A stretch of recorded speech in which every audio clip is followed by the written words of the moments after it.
No, heck no. I'll tell you right now, both Core and I, as well as all the clients that we work with, are not perfect. We're nowhere near perfect. And to be honest, at least in this household, that's not what we're striving to be. But to me, being healthy isn't about being perfect. It's about finding a way to thrive, all encompassing, and allowing all of the things that you want to prioritize about your health to come together and feed off of each other to create the life that you want to live.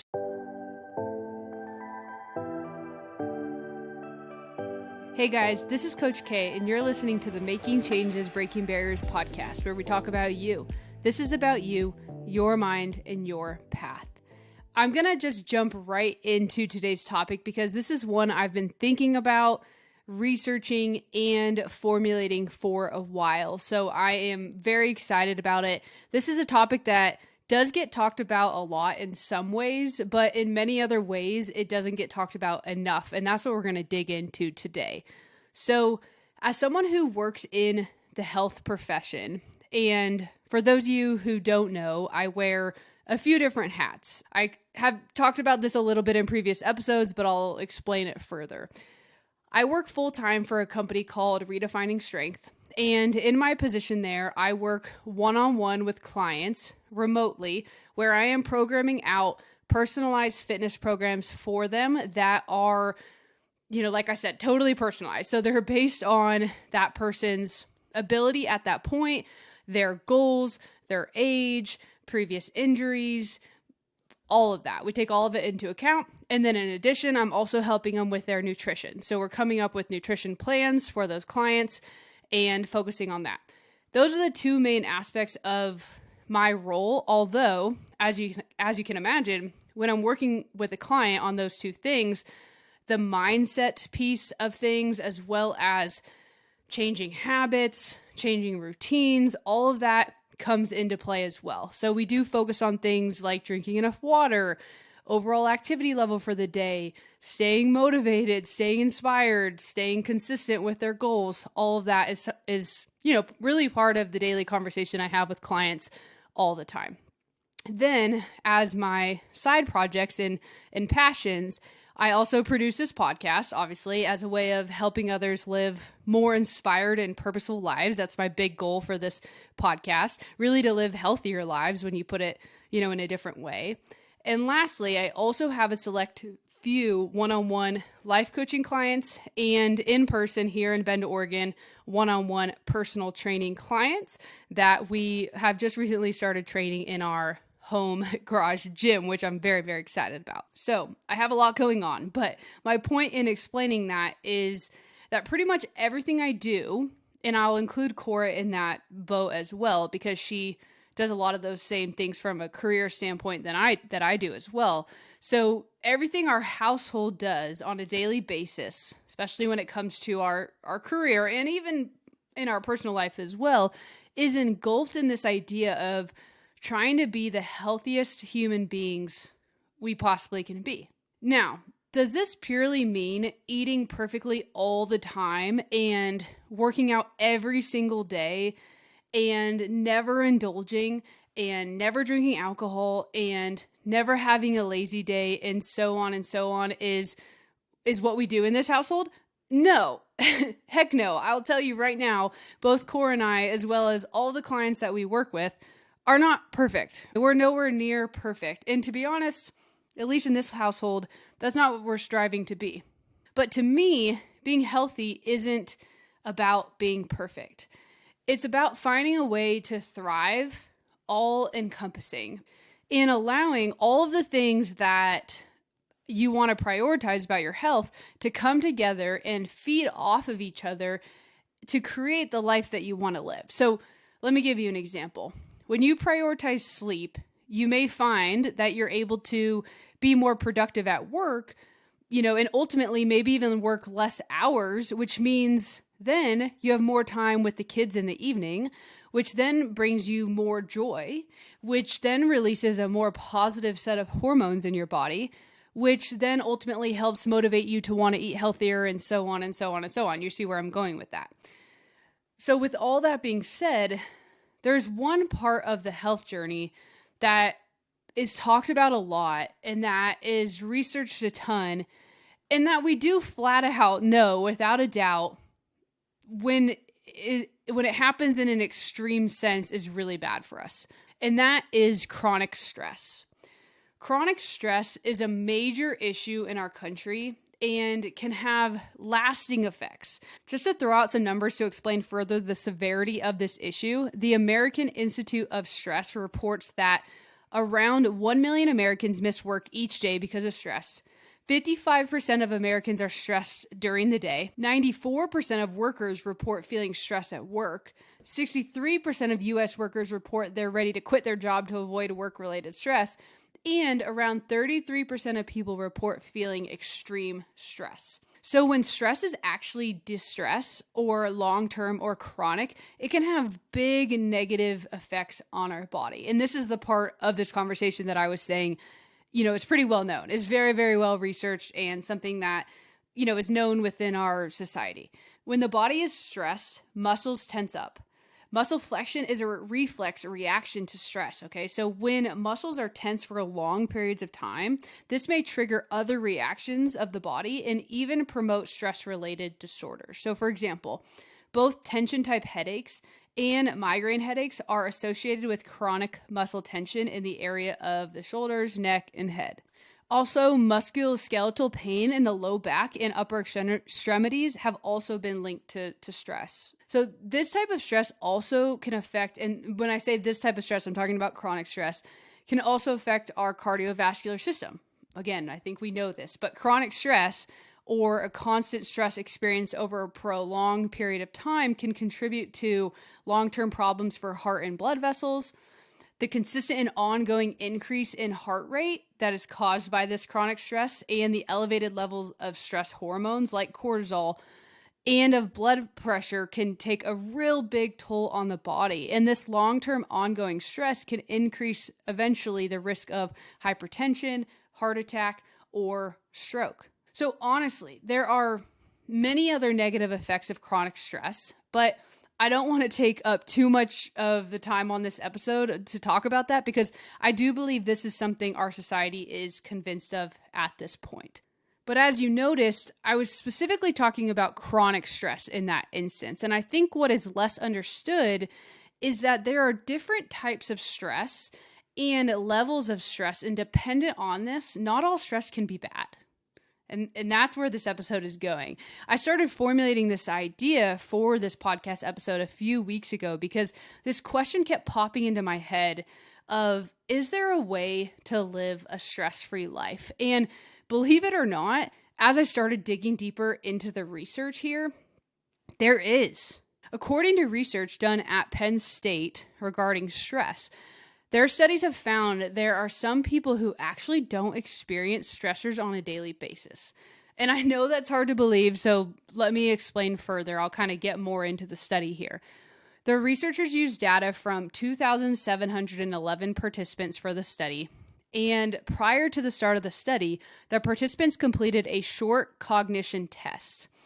Then the participants were interviewed each night for 8 consecutive nights. And they answered questions about their mood, chronic conditions they may have, their physical symptoms such as headaches, coughs, or sore throats, and what they did during the day.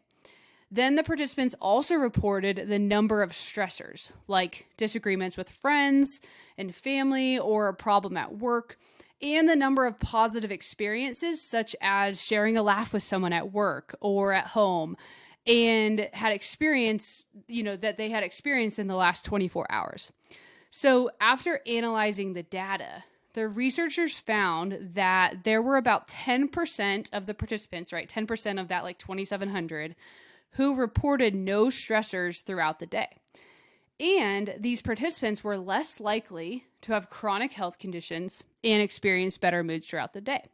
So there you go. Some people don't experience stress throughout their day-to-day life, or at least go through periods of time, we can say, where they're not experiencing stress in their day-to-day life. I can't say this is me, to be completely honest, but I'm working on it. I do feel like I experience stress on a day-to-day basis. But here is where the interesting part comes in.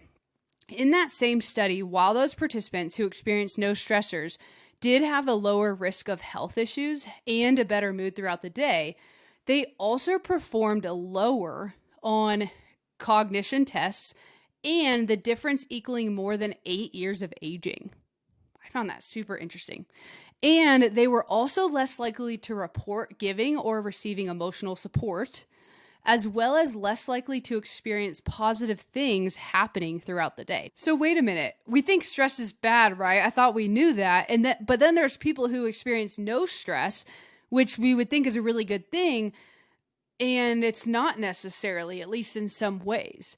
And I think this is a really great example of how most things in life, in extremes, one way or the other, is not a great thing. So let's backtrack a bit and get a better understanding of different types of stress that we can experience. And I think this will help give us a better understanding of when stress might actually be a good thing for us. So I already talked about chronic stress and explained what the effects of that are.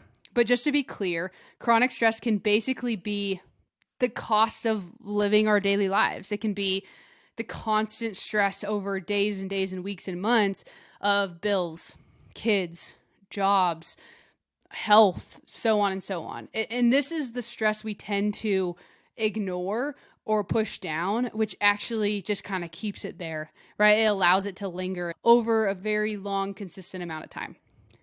But then there's also acute stress, which is basically our fight or flight mode. This is our body's ability to prepare to defend itself. Like, this is the short burst of stress that normally resolves itself, assuming the risk has gone away in about 90 minutes or so. So that's acute stress. Then there's a type of stress in our lives that actually has a positive connotation, and that is called eustress. Eustress is the opposite of distress and can refer to any type of beneficial stress, whether it's physical or psychological. It tends to be short term. It often it's like this feeling of excitement. And people generally perceive this type of stress as manageable and even motivating, right? If it's a positive feeling, obviously it's going to feel a lot more manageable than a stress that feels negative. Some examples of this type of stress might be what you're feeling before a first date or before an upcoming promotional conversation, or when riding a roller coaster, for example. And lastly, the last kind of stress is distress. And this is the stress in our lives that has a negative connotation. So this could be things like dealing with a divorce or, some sort of relationship that's just not going well. This could be receiving some sort of, punishment, whether that's through work or again, through relationships. This could be getting injured or not having the proper tools to deal with the negative emotions. This could be financial problems or even work difficulties. But consistent distress and acute stress can turn into chronic stress without proper mind management tools and prevention. So distress is not chronic stress, right? This could just be something that we feel, on a day-to-day basis. But as this becomes very consistent, and when we don't have the tools to deal with it, that's when something like this can turn into chronic stress or toxic stress. So sometimes some stress in our lives is a good thing. And I want to dig into that more, because how do we find that balance? How do we embrace some stress and receive the positive benefits of it without letting it get out of hand? And what does this good stress really do for us anyways? So I'm going to keep it pretty simple, to be honest. I'm really just going to go through 3 ways that feeling stress can have a positive impact. And this is research-based. There are studies done to prove this. And yeah, I think this is very important to know, because stress is something as a society we just think of only as negative. But the reality is that's not always the case. So the first way that feeling stress can have a positive impact on our life is that low to moderate amounts of stress can actually reduce the risk of future mental health disorders. Researchers have found that these low to moderate amounts of stressors can actually immunize someone against future depression or even extreme anxiety in the future. This low to moderate amounts of stress can really has been found to build resilience in us. Think about it like this. If you all of a sudden were doing something hard, and you started to get a little callus on your skin. For any of those people out there who have done CrossFit, once you start getting on that bar a lot, you're doing a lot of pull-ups, you're doing a lot of toes to bar, you're doing a lot of Olympic lifting, you start developing these little calluses on your skin. And these calluses can end up being really great because they protect that part of the skin from, actually ripping. And then at that point, it is very painful and you're going to need to give your hands a break. But as it's still just a callus, as that callus develops, it actually helps protect your skin, and generally it's not painful at all. But as you start to just apply a little bit more pressure, or whatever is pushing up against that part of your skin becomes a little bit harder. And if your skin were to actually cut, right, when it becomes too much, your skin can cut. And at that point, like I said, it's painful. It's not productive anymore. Think about stress in this way, right? Stress can help us build these calluses, so to speak, and allow us to really build this resilience, which even from a brain function standpoint, research has shown can be very beneficial in preventing us from, developing future mental health disorders. So pretty cool, right? And a different way to think about stress that's not just all negative. Actually, all three of these, positive impacts of stress that I'm going to talk about today really bring me back to sports. They make me think about, the benefits of playing sports, even from a young age up until college or even adulthood. Through sports, there's a lot of adversity. There can be stressful moments, whether that's, in practice, whether that's in an intense game, whether that's feeling the stress of failure within the sport, whatever it may be. Sports can provide a platform where there can be this level of stress that's actually okay and beneficial and helps us build this resilience. Before I actually get into the other two ways that stress can have a positive impact on our lives, I do just want to make it very clear that this is specifically referring to low to moderate amounts of stress. And there's a very, very fine line, like the callus example I was giving, between this low to moderate stress being beneficial and this stress becoming toxic or chronic stress. And it's really important to keep in mind that the ability to tolerate stress and adversity varies greatly according to each individual.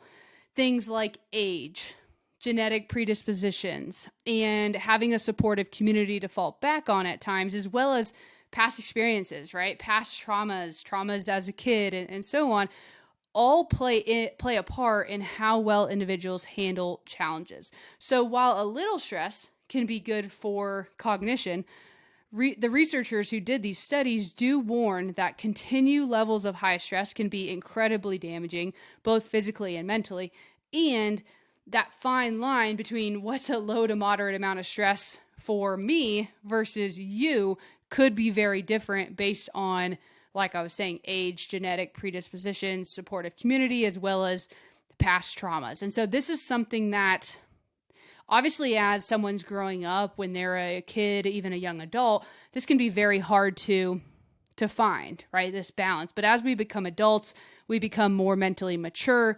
This is something that we really want to pay attention to and really start to understand, when does this stress feel okay? And when does it make me feel, more functional, versus when does it start to feel destructive or, crushing at that point? So with that being said, let's get into the second way that feeling stress can have a positive impact on our lives. So low to moderate amounts of stress can increase our ability to deal with future stressors. So I brought up sports, so let's keep talking about that, because you all know I love sports. I'm literally wearing a Jordan Poole, Warriors shirt right now, which, by the way, go Warriors. They're on like a really great streak right now. So Cora and I are both loving watching them. We literally, actually, I'll give you a little bit of an insight into our lives. There has been, let's see, the Warriors are 33-30. So there's been 63 games on the season, and we have watched every single one of them. So we are very big Warriors fans. We love watching basketball.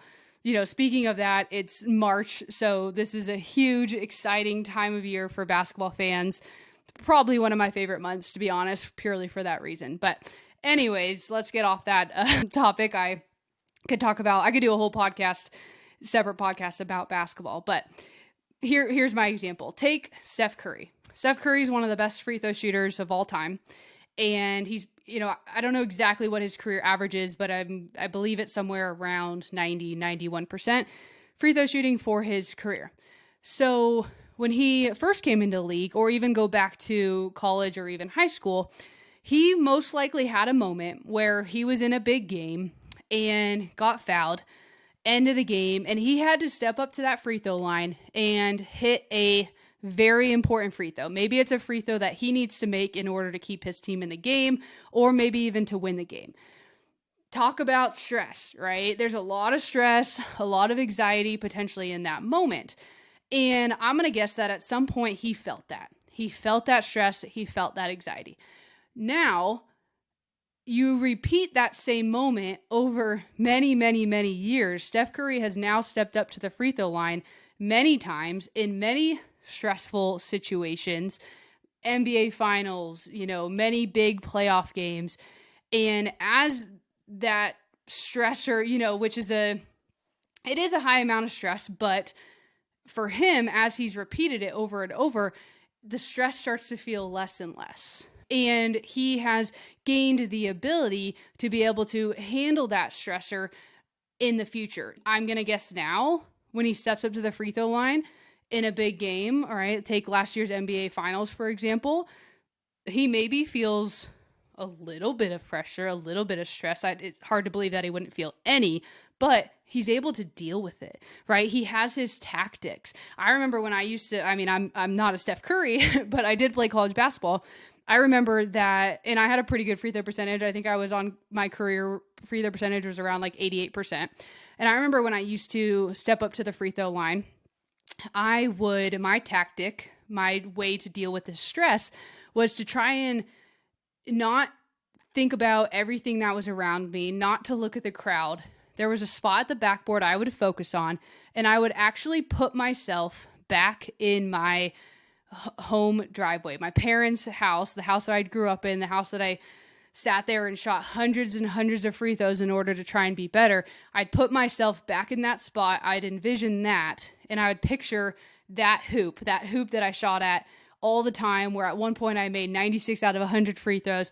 I pictured that, and that was how I dealt with that stress, and it totally worked. So to be clear, this doesn't imply that we become immune to the stress or the pressure or any other negative feelings, because, we don't get to pick a life that has no negative feelings in it. That's just the reality. As a human being, we will always feel the full spectrum of emotions, and just how we deal with that can vary a lot person to person. But what this means is we're able to develop the mind management tools we need in order to deal with stressors later on. And like I said, I think youth sports is so critical for this. I think coaches who coach youth sports, or, even high school sports or even college sports, are super important for this. And they play a really big role in helping those kids or those young adults learn how to deal with this stress. And do they help them by screaming at them, or do they help them by giving them the tools to deal with those situations, which are two very big things. Again, a whole another conversation we won't necessarily get into today. But that second way, just to be clear, is that those low to moderate amounts of stress can increase our ability to deal with future stressors, like shooting free throws in big games over and over and over again.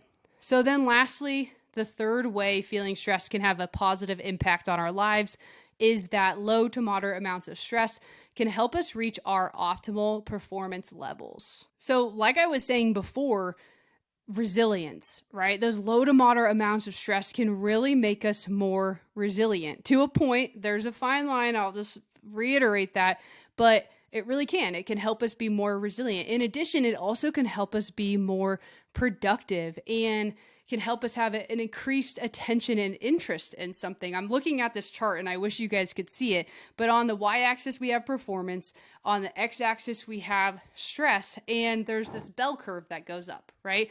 When stress is non-existent, performance tends to not be at its peak because there tends to maybe even be some boredom there. There's not a lot of emotion involved in it. If we go back to those NBA players, because I started that, so let's just continue with it.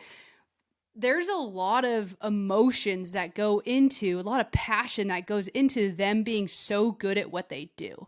We see that competitiveness when they play on the court.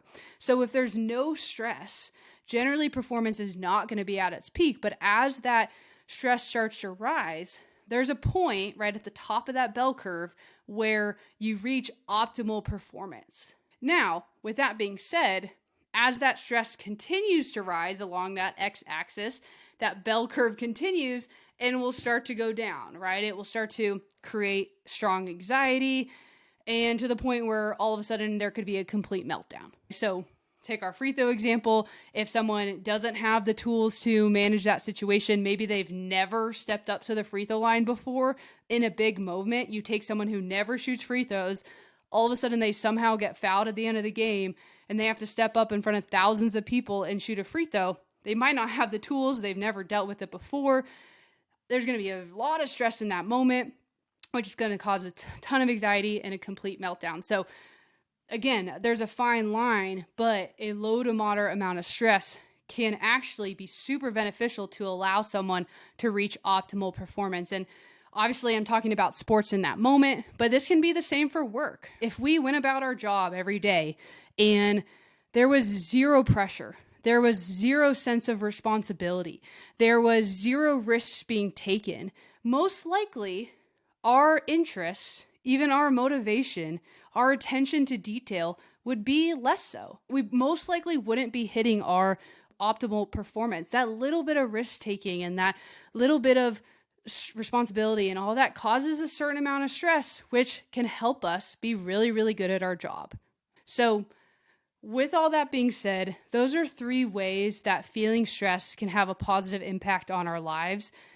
This was eye-opening to me. I found it really helpful because when I thought about stress, for the most part, I just thought about how I didn't want to feel it. I didn't want to feel that stress. I wanted to live this free life.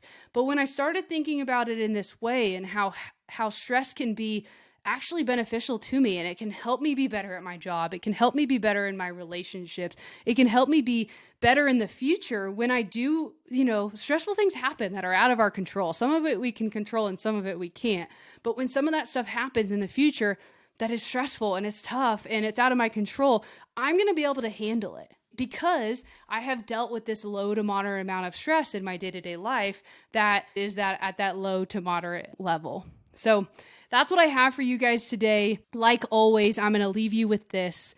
Changing your path will not be easy. It will be challenging. I'll say that over and over again, but it will be worth it. So do a self-check today. Are you on your path up your mountain? And if not, what path are you on?